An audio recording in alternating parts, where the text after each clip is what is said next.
Welcome to Watermark's Church Leadership Podcast, a conversation with church leaders for church leaders. I'm your host, John McGee. Thanks so much for joining us today.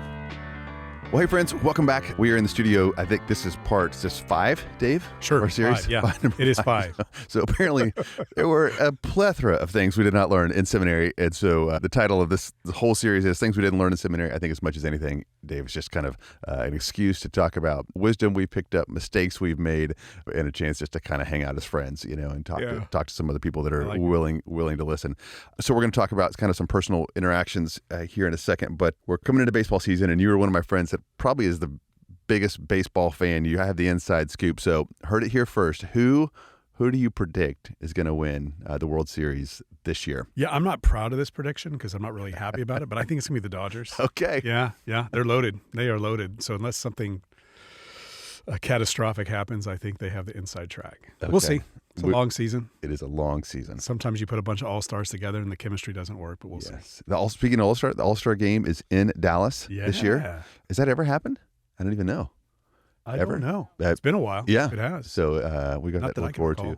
And I'm going to be in Chicago. We'll actually see a Cubs game this year. So that's always, no matter how bad. The best. Wrigley, yes. Have you been before? Yeah. I have been. Yeah. And funny story, I'd been actually to lots of games and at Wrigley. I took my family up there several years ago as we went to see, a game in every major league ballpark. And we were there, and the Cubs came back in dramatic fashion, and I told the kids, hey, let's go. And all of a sudden they started singing "Go Cubs Go," which is what they sing at the very end after a win. And I looked around, I was like, what is going on? And the guy behind me goes, yeah, that's what we sing, and we went. And it occurred to me that I had never seen the Cubs win. I'd probably seen, 5, 6, 7 games. Yeah. I'd never seen them win. I didn't know the protocol. They don't sing songs when they lose, Didn't know the protocol. Yeah. And so we sang around. We had, it was like one of our favorite memories in Chicago was singing "Go Cubs Go." So not very germane at all to what we're talking about here. So with no clutch, we'll switch right into the into the topic. So, Dave, we wanted to talk about just things that that we didn't learn from a book, we didn't learn in any seminary class.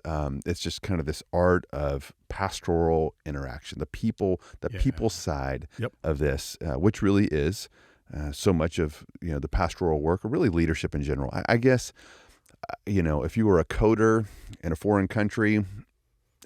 You worked remote, you knock out your code, and somebody puts some note in the margin and you never talk to him. So minus that guy, all of us are going to have to use personal interaction, the skills we pick up. We're going to have to learn from the mistakes that we make in our quest to become, the most effective leader that we can with the gifts that God's given us. So when I think about personal interactions, unfortunately, one of the ones I think of, the categories I think about first is criticism. And I think about that in the church. I don't know if that's where you go first, but let's talk about what you've learned about criticism, what young leaders, old leaders, need to be focused on, how they can get better at handling this, how they can have frameworks to think about that. So what are your thoughts on the topic of criticism, mistakes made, lessons learned, or, if you have any stories, that'd be helpful. I've got too many stories to draw upon, so I may not get to any of them. Man, this is the universal thing, right, John? I mean, this is something everybody experiences in ministry. So this is not something that's unique to a few, and then most people don't know this. Everybody receives criticism. It just seems to go with the territory. And I do think that how you respond to criticism really provides a mirror into your own soul. And I think it ultimately reflects how secure you are, not in your skills, not anything else other than who you are in Christ. So I think it's a big, big deal. And I think that I did so poorly with this early on. I wanted to defend every criticism. Yep.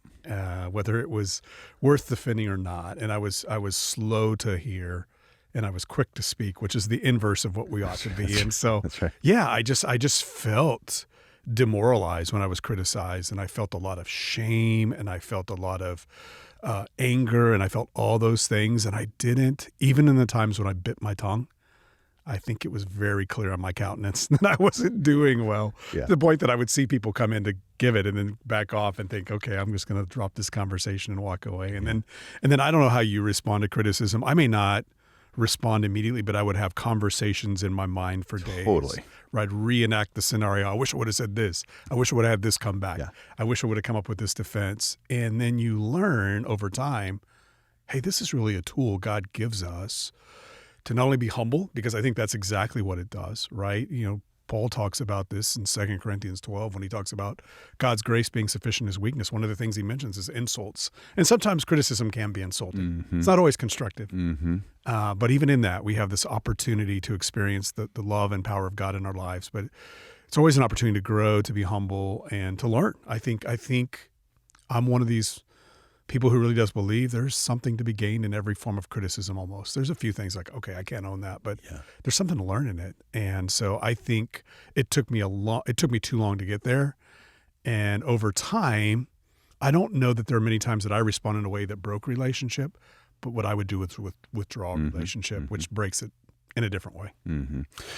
It's really good. Yeah, I resonate with just about everything you said there. I think especially, again, there's this idea that we're on a journey here. And so if you go, well, I just don't handle this really well, that's okay. You're at this point in time, and you can get better over time in the way they handle this. So a couple of mistakes I made, I think, early on was I thought there was no difference between criticism and constructive feedback. And so I took both of those equally, thinking that if someone was criticizing, it was actually just constructive feedback. And it wasn't. Sometimes they're just critics, and so you want to discount that to some extent. But again, I like what you said. There's probably something to be learned from everybody. If you push someone's button and it makes them mad, or they're discouraged or confused or something, and they come at you, there probably actually is a kernel of truth. However, I would say another mistake I made is I gave equal weight to all feedback and all criticism. Yeah. And now what I've learned to do is kind of weight them differently. Meaning that, Dave, if you came to me and said, hey, John, I've got some feedback for you, or you didn't handle this very well, that carries a lot of weight to me. Now, a random out of nowhere email, or it's some kind of metaphorical drive-by shooting with criticism. Someone just walks up to me and says, hey, I didn't appreciate this. I'm like, tell me again your name. I can't remember. I weight that differently. I used to weight them all the same. I think another mistake I used to make is I saw so many people, leaders, make this this mistake, and it's not who I wanted to be when I started out. Was they would fight any criticism that came. They just kind of metaphorically put up their hands and were ready to fight. And so there wasn't an issue of is there a kernel of truth for me to listen to? It was, how can I stay in the ring with you until you basically really apologize for even bringing this up, and they would say, that's not true, that's hurtful, you're being divisive, all those kinds of things, until that they could get the other person. I watched that a couple times and go, man, whatever I do, for the rest of my life, I don't want to operate that way. And so then what I would do is I would actually take that criticism or feedback, and I would say, rather than fighting them, I would, again, kind of make sure it was true, and I would internalize it, and I would just go, oh my gosh, I've got a character flaw, or I'm not very good at X. And it would just kind of wreck me in a way that honestly was not healthy, because I so did not want to be that arrogant, street fighter that I had seen. I wanted to be humble, and I wanted to, hear from other voices as if, God was speaking to me. And I internalized it in a way I don't think that was helpful. And so I assumed it was true. I would get kind of emotionally wrecked. That's probably too strong. Sometimes I would be. And now what I've learned to do, and I think I've talked about this on the podcast before, just kind of hold it off to the side. If someone I didn't know gave me some feedback, gave me some criticism, those kinds of things, I would, I might thank them for it. I'd repeat back, this is what I heard you saying. And I'd almost like, I'm holding my hand here open, and I would just kind of hold it off to the side, like take that criticism, take that feedback, and again, affirm that I did hear them, thank them, but I'm not yet going to decide that that's true, and begin then to interact with it, and begin to kind of go to my journal and ask my wife what she thinks. I'm just going to go, I heard what they said. Let me think about that. Let me ask some trusted people, and it's just saved me the emotional roller coaster, if that makes sense. So, and there's a resiliency. I think the first, we're all pretty fragile people, yes, and we are. Yeah. And the more criticism you get, if you are mature, like you said, in Christ, I think you can handle a little bit more. So every leader is on a journey on this one, and I would encourage you not put your hands up and look to fight. I'd also encourage you not to internalize everything and make it true and think that somehow you aren't the right person for the job. There's this wisdom in just kind of handling this middle ground. If you lead, you'll be criticized. that's kind of how that goes. And just realizing that, because I guess the other thing I would add, and then if you have any other thoughts on the topic, but the idea of critics math, if you've heard that, so everybody what that means. Yeah. So 100, affirmations plus one criticism equals one criticism. Yeah.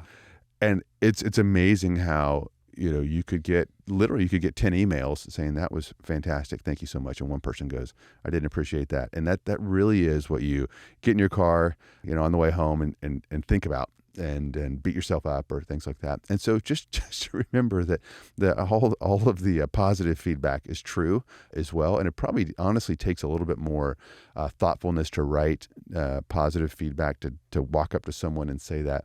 Someone who's hot is going to be really quick, to be a keyboard warrior and fire off something like that. So, you could probably add a multiplier to some of the encouragement you get. There's probably a lot of people that actually think that they just haven't thought about saying it. And you can probably divide the criticism by something, because you probably are hearing from most people in any organization that are really ticked off. You've heard from all of them. You haven't heard from everybody who thinks it's great. Hey, the fact that I'm here means that I think you're doing a great job. I just didn't think to tell you this week. So we're all on a journey. You can't learn that in a book. Some of that is just going to be the art and paying attention to your own soul, learning from others, talking out, having an older, wiser person to talk this out with. And you can just go, hey, I've been there.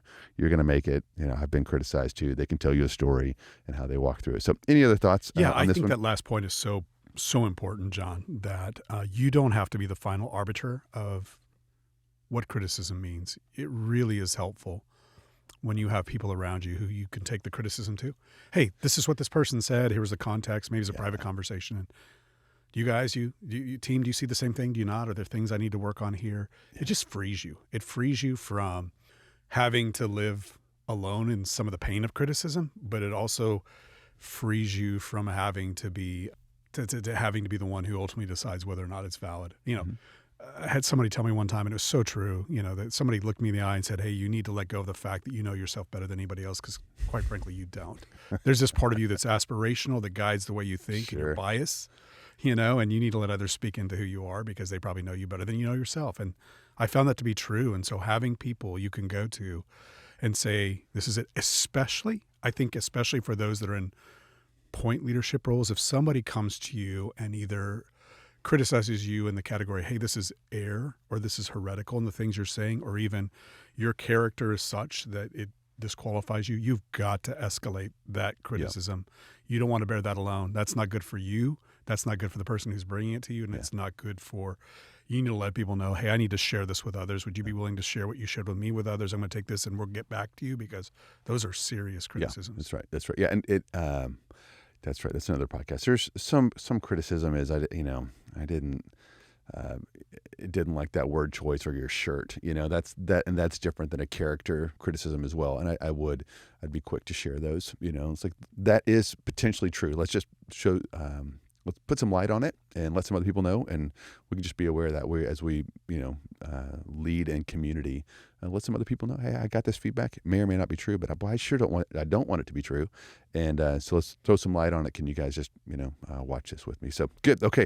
So I don't want to turn this into a 2-hour podcast on criticism, which I think we could do, Dave. And just thinking about personal interactions, one thing I've heard you talk about, as being a young church planter, is just setting expectations for people, and just kind of the wisdom of how to do so. And again, I don't even know if you've got definitive talking points, but can you just talk through that idea of expectations and in light of just kind of personal interactions, what you've learned, mistakes made, wisdom you can pass on? Absolutely. And I think this is, John, the make or break thing for most leaders. There are a few people that are so exceptionally gifted that they might be the person who, what they do is speak, and their speaking abilities are so profound. The personal interactions are almost viewed in light of that. Well, this person may be rough interpersonally, but man, they have this gift, or she has this gift. But for almost everybody else in the world, those of us that aren't exceptional, this is what makes or breaks your impact in ministry, is the way you relate to people. So I don't think we can heighten how important this concept is. We have to be. When I came out of seminary, I thought that what we really were, if a secular person was to look at what we do, I'd think they'd look at us and say, hey, you're in the idea business. What you're doing is you have a competing idea, that idea being the gospel. And I don't really think that's, if people were to ask, like, what business are you really in, who didn't understand what church was, we're in the people business, meaning that at the end of the day, our job is to interact with people in a meaningful way. So it's that important. Here's my story when I was a young church planter, and this is going back to the expectations issue. We were so desperate for warm bodies to fill the church. Everything from volunteerism to the budget to when you're planting and you're starting from scratch, every person is so important. And there's a critical mass to doing church the way that we tend to do it here at least in the U.S., that you need so many people. And so sadly, I was probably the used car salesman of church planting. Like, what's it going to take to get you into this new church plant today? And I would overpromise and underdeliver. In other words, I would create an expectation, probably, if you wanted to use broad categories of accessibility and personal service to people, that I was inevitably going to fail them. And when you fail people in that way, it's a dangerous thing to do, because there's times in which the spiritual leader in their life and their concept of who God is to them through that spiritual leader really gets twisted and dark if you disappoint them. And so, I learned very early on through a lot of painful failure, you've got to be very clear as to what people can expect of you and what you can deliver, but you also want to know what they expect. And there's an opportunity for actually building relationship through that conversation around, this is what I do here, this is how I serve you. Tell me what you think, and let's talk about our expectations. And because people do come through the front door with, whether you like it or not, for the first time with very clear expectations of who you may be to them. Very few people come in with a neutral place. Most people have a frame of reference of, this is what a pastor is, this is who a leader is to be to me, and it's important to set those things. Yeah, that's set good. Those expectations straight. That's really good. Well, we can't replay the tape, but Dave, my hunch is actually there wasn't anything malicious in those conversations in your heart. Like you believed in what you were doing and would literally do anything you could to make this thing go.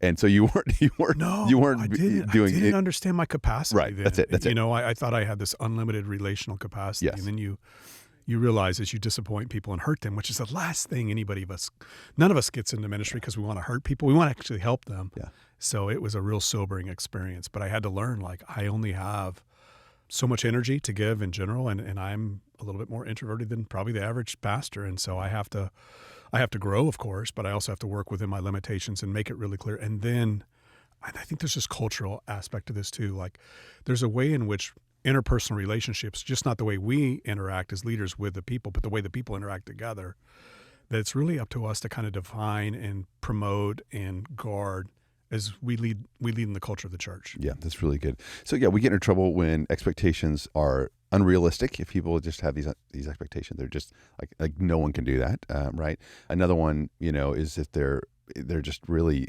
unrealized or unmet, I think. And so people have an expectation that they think is reasonable, but it's not met. And that's when, you get all kinds of reactions, or be anger or sad or, something like that. The best way, I think, to handle all that is just to be really clear about what it is that you can do. Be clear about your expectations. And in this instance, you're talking about kind of relational availability, and just say this is how this church operates. And as you get larger, there's going to have to be some, Exodus 18 Jethro principle where you're going to end up, if you don't have something in place, you're going to end up frustrating everybody. That's right. You're going to be worn out and they're going to be frustrated.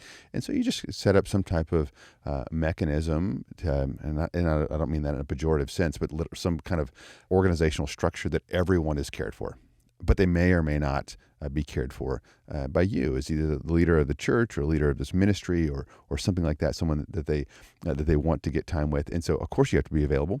Always first and foremost to the people that you are leading with is where you want to be available. And so, but you probably can't go see every person who's in the hospital and, every Johnny's first T-ball game and all that kind of stuff. You can't. You can only do that for a limited number of people. So I think that's relational, kind of capacity. I think also in terms of like the work, the amount of work that you would be able to deliver on tasks, projects, things like that. You'll end up frustrating a lot of people if you continue to be the person that says yes because you want to, because you believe in what you're doing, and then you don't deliver. It really, really erodes trust. And now you become the guy that doesn't keep his word. And you had every intention at that moment of keeping your word, but you now become the guy that isn't trustworthy, which is very different than saying, I would love to, I just don't think I've got the margin at this point. Can we think about some other creative solutions? Okay, now you're setting expectations. There's no gap in them, and no one becomes frustrated. So and I think every person who believes in what they're doing is going to want to say and promise whatever it takes to get the thing off the ground. And I was just laughing when you were sharing. We had a video in the early days of Watermark. It was called Me Church. And did you ever see it? No, I have to go back and it was still amazing. On YouTube, probably. It was amazing. And so, and the premise being that, basically we weren't going to make a church about you, the individual, and that was just kind of a parody on the absurdity of that. And so it was all these people just saying, this is basically their stipulations to join the church, and one sweet lady in the congregation, she's like, if I join this church, I want to make sure every Sunday my car is washed, and so and then the character would come on and say, not only that, but we'll give you a wax and a buff, and so it was just all these people with their terms. And the very last one was this kid, and he goes, if I join the church, I want a pony. And the very last thing was, look in your backyard, and he drops his bike and goes back and running. So just the absurdity that, hey, we'll do anything we can, and you'll wear yourself out. And don't do that. That's interesting that's one of the ones you want to talk about here, Dave. Like, I've heard you repeatedly mention that, and so I think there's something there about expectations. Let's talk about just conducting ourselves online. In meetings, at the pulpit, with a microphone, mistakes made. You don't have to give your biggest blunders. You could talk hypothetically about what other leaders have done in this. But any thoughts on just kind of this personal interactions, both online and kind of one to many? Yeah, man. There's there's this idea of there's perception and there's reality, and I think what we can miss in our culture today, because of such a high online presence and everybody is getting sound bites and video clips, is in some ways perception becomes reality. And what I've found is probably through coaching other pastors, when they run into some trust issues with their congregation, there's ways in which very inadvertently they're communicating themselves, whether it's online through their social media or the way that they dress or the way that they interact, they're communicating something they don't intend to communicate that's being received, and has really negative, devastating effects. And so you just need to know that when you're a leader, you never take that hat off. Yeah. At the grocery store, people are going to see you as their pastor. Whatever you do, it's a lifestyle. It's more than a job. There's a job attached to it, but it is a lifestyle. And so the way in which you conduct yourself is really important. And I think it's really good to get feedback. Again, most of the mistakes that I made, some of them were super obvious. Like, I almost sensed the Holy Spirit saying, don't say that, don't do that, don't wear that, don't post that, don't hit send. But then there's other times where it's just been totally innocent. Like, I had no idea I was coming across that way with that statement. I had no idea that I was presenting myself in that way. And so I know we got to be really careful to think in terms of branding and image and all that, because that can be really distorted. I think what you want to do is you want to conduct yourself in a way that amplifies the gospel and not distracts from it. Yeah. And sometimes we can inadvertently, and even sometimes we can intentionally do that, and those aren't good things. So, we've got kind of the absurdity of, preachers and sneakers, kind of that, sure. I've got that caricature, but my hunch is that's not exactly what you're talking about. When you think about online, so I think there's things you can post online, right? There's, whether it's through Instagram or Facebook, X, formerly known as Twitter, whatever your thing is, TikTok, there's ways in which you can present yourself that. Do you have a TikTok account? I don't. Okay. I'm such an old man. I just had to know right then. Okay, great. Perfect. Do you? Do I have a TikTok account? Yes. So probably I can watch my dumb videos my kids send me, but that's another. We should turn in this interview. I have some questions for you. I think you meant, have I posted a TikTok? The answer is no. But it doesn't mean you're just there to spy and creep on people. I sure hope some pastors are that are listening to this are posting on TikTok, because that's where a lot of people live. So I'm sorry, I had to know this. So guys that are posting, you were talking about, I think they were incongruent with, whatever. So it might be a post online, that you're making a statement about something. Limited characters in that space is just not the space to have in-depth conversation, especially nuanced things. Yeah. If you want to say, yay, the Cowboys won, great. Or I'm really blue because there's a 28th year without a Super Bowl, which is more real. There's very few, yay, the Cowboys won. Fine. That's going to be, people are going to take that the way they're going to take it. But if you weigh in on a political subject, if you weigh in on a cultural issue, that's just not a good venue for interaction. And you may be misunderstood, or you may have said something that was just lends itself towards misinterpretation and misunderstanding. So be careful with that. And then I think back, this would have been, you would have been around these days, John. You would have remembered probably this. There was a time when I was a part of a network, and we dressed a lot in flannel and jeans and boots. Spot you a mile away. It was that time like when all the Ed Hardy stuff was out, and so you could like have skulls and crossbones and these weird shirts that had super busy, so different from today. And I remember one time actually preaching at a men's retreat with something, and this gentleman came up to me afterwards and said, "You realize that's a cultic sign for death, don't you? Like, you're talking about the resurrection, and all I can see is you're wearing this thing that's promoting death and morbidity." And I'm like, I didn't know that. Like, sorry. I wish I would have thought about that, because that's not helpful to think. I know you can't please everyone all the time. That's not what I'm saying. Yeah. But there are ways in which you can present yourself, whether that's what you post online, how you dress, the way you speak to people, the way you maybe make offhanded comments when you're preaching or you're making announcements, whatever it is, that can actually be a big distraction to what you ultimately want to be representing. And so get input, be careful. Be thoughtful. Be intentional. Be slow. When in doubt, don't post. That I think it's so interesting. A lot of guys, and I actually really appreciate this. They want to, in the cultural moment, reply to things, but they just sometimes are not thoughtful. So I appreciate their desire to jump in really quickly, but then they have to delete your post. So I'd ask, how often do you have to delete something that you post up, or retract something you said? If it's very often, or if it happens, make sure that you understand what happened, like the process that led you to that, so that you don't have to repeat, that same mistake. And so I've seen people. This is a classic one for preachers. There's an illustration that just there may be something about it. Maybe it's off color. Maybe it's not 100% true. Something, but it's just such a great illustration, and they'll kind of run that by some people, and they'll say, "Hey, do you think I should share this?" And they'll go, "No, I wouldn't." And here's 3 reasons why.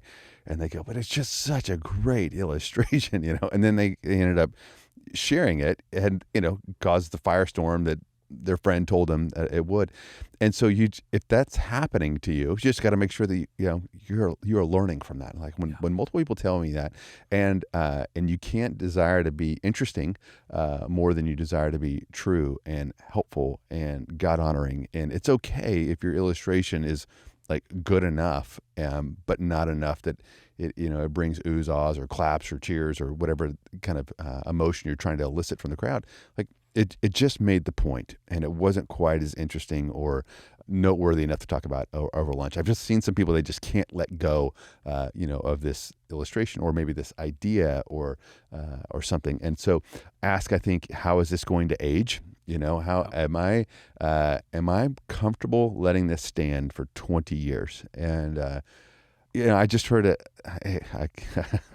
I won't out who it was, but I heard a famous preacher who's now deceased, godly, great communicator, was speaking on sex, which is absolutely appropriate that you need to do that from the pulpit, but it just kind of got carried away with some joking. It wasn't super off color, but he just kind of kept going, and someone posted it as an example of what not to do. And you listen to that and you go, I bet you he wished he had just made the point. If he needed to tell something, just add some levity. That's great. But the fact that he just kept going hurt him, honestly. And so people will laugh in those moments, but you're eroding trust after the fact. And so just being really careful, I think, about what you say. And when in doubt, don't. And we've all had those moments, like where you get the Holy Spirit check you just talked about. and you go, man, I can listen, I can attune my ear to this so that when I hear this prompt, when I hear this check in my spirit, I obey it, or I'm just going to push it down. And bad things will happen repeatedly. You will basically develop a habit of learning how to really push down the voice of the Spirit, or be very, very attuned to it. You're training yourself to that, and that's the personal little interactions. And here's one, Dave, just like that I've noticed is how to how to relate to people that are going to take the other side of your idea, or they're going to leave, either your staff, your church, those kinds of things. And in those moments, especially someone with spiritual authority, I found myself going, I can look them in the eye and tell them something to the effect like, this is what God wants you to do. Like as a spiritual authority in your life, I think I can get you to stay. I think I can get you to agree to be a part of this thing, whatever it is. And I don't know that I've ever done that. I may have, but I know that I would have wrestled with that previously, and now I don't. Like if I feel like I'm going to now cross the line and play the God card on them, not what's best for them, not what's honest and true, but I'm going to somehow be manipulative with my words, my personal interactions here. I've learned just to say no. I'm not going to, where I can really get tempted is if someone's going to leave my team. Yeah. I find that wrestling, and I'm not gonna do that. I can get them to stay. I think I could. Someone is processing leaving or going to a new position, or something. I can get them to stay. I think in the short term, they probably would leave anyway, and instead I can build a bridge that they could walk back across from. And they trust me. They feel like I'm for them. I didn't manipulate them in any way. And if they want to leave my team and come back a year later, they will have said the interactions on the way out really built trust. And I'd love to come back and work here, rather than, man, I'm so glad. I tried to once. I got manipulated and stayed. Now I finally got out, and I'm never coming back. And so there's just that personal interaction, that integrity, listening to the Spirit. I see it in others. I can be tempted myself, because back to the very beginning, Dave, because we care about what we're doing so much. Right. So yeah. Any other thoughts on that? No. I think what's the foundation of that, John, is I think especially as we start out, we just don't realize how weighty our words are. Yeah, that's it. People respect the position you have, and with that position comes a lot of authority, and with that authority comes a lot of weight. And so, your words are weighty, so let them be intentional, let them be few. It's just, and it's easy. It's easy because so often, especially for those who are preaching, you're communicating God's word from a pulpit in a very formal way. It's easy sometimes to take the weight of that position, and when you're having a private conversation, in ways you may not even fully realize, play the God card. Yeah. As if, hey, the thing I'm about to tell you has every bit as much weight as what I've been sharing for the pulpit. And we would all say those are two very different things, right? Unless you're reading scripture to them. Yeah, right. All we're talking about now is your own wisdom and your own personal opinions, and so, but yeah, I've hurt people in ways that have been really hard, and by God's grace, most of the time we've been able to circle back and make things right. But your words are, it took me a long time to steward my words well, because I didn't, almost like a really sharp knife, I didn't realize how weighty they were, and got to be really careful with that. That's right. Yeah. You're not in, the high school locker room cutting up with your friends. When you say something, when you use sarcasm, like it lands with different weight. When conversely, the encouragement probably means, if you're in any kind of spiritual authority, it means a whole lot more than you think it will. Yeah. And someone will they will come back to you 10 years later and say, that I was down, you talked to me, and you looked me in the eye and said, you know what? I don't know if you see this about yourself, but this is true, or this is who you're becoming, or I think you embody this verse. They will hold on to that. You will forget it. You'll forget it by lunch, and they will remember that your words really do have weight, both positively and negatively. That's really good. And the quicker you figure that out, the more you can wield that power for good in people's lives. So, yeah, absolutely. Dave, I was thinking about just older leaders, pastors who get people. They get what makes them tick. They can walk into a room, size it up, understand who's there, their motivations, their fears, and just begin to walk into that and really lead with a lot of skill. It's amazing to me to watch some of those men and women who are older than me who have honed that skill. And And I think one of the ways I'd want to kind of end this podcast is to, just to remind our leaders, it is a skill that is practiced, and you can watch someone else and go, I can never get there. And just remind yourself that they had a journey to get there with the interpersonal stuff. And I think about, I don't know why I'm thinking about this illustration now, but someone who's cooked a ton, a chef, apparently, they can be in a kitchen. I think a big kitchen with all kinds of pots and pans and things like that. And they know their ear, when they hear something, frying in the pan, like a piece of fish or something like that, they know based on the sound how done it is. Interesting. Right? Now, to me, I have no idea. I'm going to ballpark it or I'm going to take a thermometer out. Those are my only two options, right? But I guess if I had cooked, 2,000 pieces of salmon, I would know based on, the sound, how well it's done. It's the same thing in anything in life, including, people. And so I just want to make a plea that if you know great leadership principles and tactics, or if you went to seminary and you learned great exegesis tools and skills, and you can, you did great in homiletics, which is your preaching, you also have to pay attention to this art form of just leading people. And I don't know how you feel about all the personality tests. I found many of them helpful at some degree, so the Myers-Briggs, just knowing, what makes people tick, their proclivities, kind of in this binary way across different axes. Everyone's got a take on the Enneagram. I've not gone down the rabbit hole, but I know that it helps some people articulate what they're good at, what their motivations are. Working Genius is a tool that a lot of organizations are using right now. And there's just some truth in all of them. And the quicker you can kind of get your arms around those or other tools, you can begin to understand, okay, when I'm dealing with this person is not like the other person that I was just with 1 hour ago. This person is motivated by X. This person has a fear of X. What's really important to this person above all else is X, and their skills are this. Now, as I relate to that person, I've got some wisdom to bring to that, not just treating everybody the same. And I think those older, wiser leaders that are just amazing to watch in action, that's what they know. They know who they're dealing with at every point in time, and they know how to relate to them. And that's just a skill that's going to come with time. Now, I think I could be a chef, and I could cook 1,000 dishes and not pay attention, and I could burn 1,000 in a row just as easy as get good. And it's the same thing with relationships and with people. And friends, this is the people business. These are God's creations. If they're if they're Christians, they're His sons and daughters, and you want to treat them with incredible respect and dignity and skill and wisdom as you try to hone your craft and whatever it is that you're doing. Make sure that you're paying attention to the people part, this personal interactions.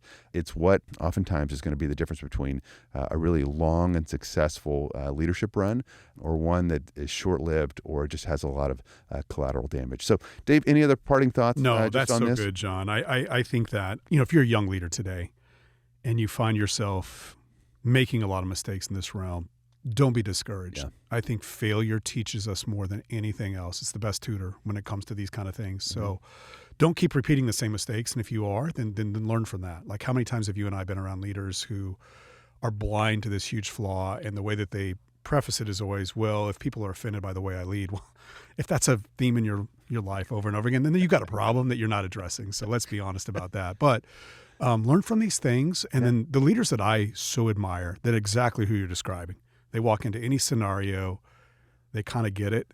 When I press on them, like, hey, how'd you get here? Like, what's your secret? It shouldn't surprise anybody that they've learned over the course of time to be quick to listen and slow to speak. Yeah. They ask questions. They don't walk into a room and begin to speak. They're observant. They're quiet. They're taking it in. They're asking questions. They're figuring what the right response is before they do anything. And so that's so important. I think when you're young, you feel I got to walk in to this room. I need to take charge. I got to lead with it. I got to say the most profound thing that's going to be said. And oftentimes when you do that, you miss people. Yeah. You miss the opportunity because you're answering questions that aren't being asked. And so it's really good to ask questions, to be observant. And then again, don't be discouraged by failure. Failure is a great teacher. And I'm guaranteeing those guys that are older and gals that are older than us that have that, whatever that is that you've described, they failed a lot along the way. Yeah, that's right. That's right. And the Lord has used those failures redemptively to bring them to where they are today. That's right. So it is, friends, this is a necessary skill. It's more fun to talk about things that you can implement right now and have, massive impact and create a lot of smoke.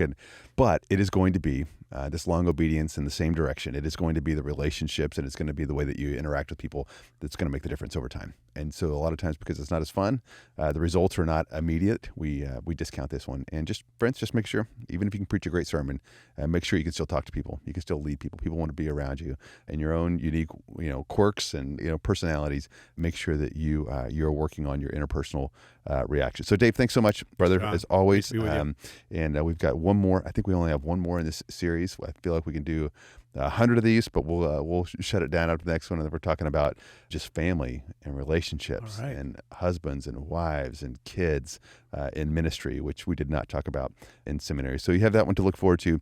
Friends, as always, if you have any questions or comments or really any ways we can help you, serve you, you can always reach us at clp@watermark.org. That's clp@watermark.org. We'll talk to you again next time.